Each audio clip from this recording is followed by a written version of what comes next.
Does the Tennessee Department of Children's Services intentionally drag out custody battles with parents?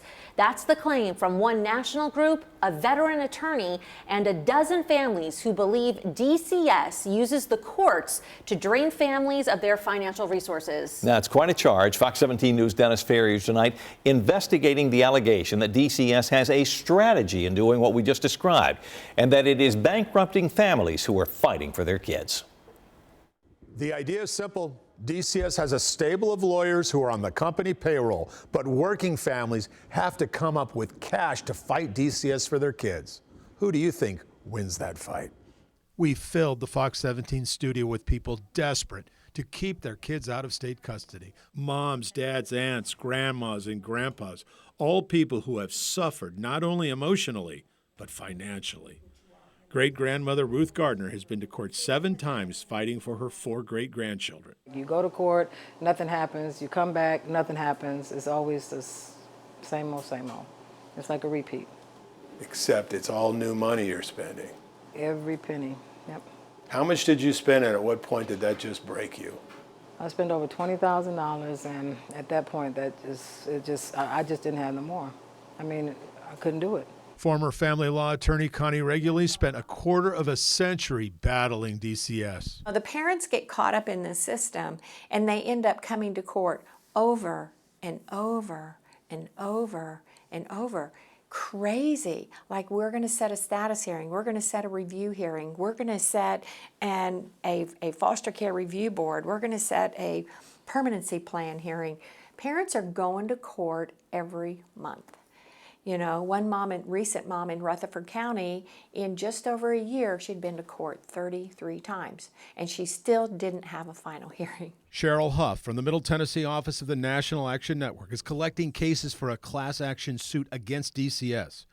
She thinks the deck is stacked against families and for the powerful agency. Well, it's going to cost you $10,000. It's going to cost you $15,000. Who has $10,000 and $15,000 when you're trying to live? When you're trying to maintain a home and take care of your children? To make things even worse, the juvenile court system appears to be in violation of its own law. Quote, in all cases in which a child is in detention or been placed out of the home by court order, it shall be heard within 30 days of the date the child has been placed outside of the home. For good cause shown, the adjudicatory hearing may be continued beyond the 30 days.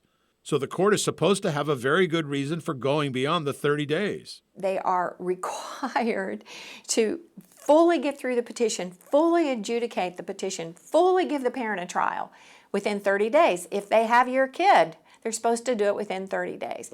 And they never do. Never. In 28 years of practice in law, never did they have a 30-day hearing. We asked DCS why they can't resolve these cases in the legal time frame. Quote, it's not a tactic. Most of the cases we are dealing with are quite complex and can't be wrapped up in 30 days. They involve multiple issues, including neglect, abuse, drug use, issues where caregivers need services, and resolution in 30 days isn't possible or in the best interest of children. So while the cases drag on, strange and terrible things can happen.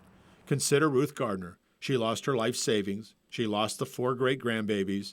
She just keeps losing. DCS has now reduced her visitation to 1 supervised 15-minute phone call a week. I mean, it hurts to talk about, but from seeing them every day to a phone call supervised 15 minutes, that's unfair. It's unfair because I've been there from day one. When you fill a room with people like we did, you fill a room with stories. We are just getting started. I'm staying on the case with more stories to come and more questions for DCS. I'm Dennis Rerrier, Fox 17 News, your Code Red station.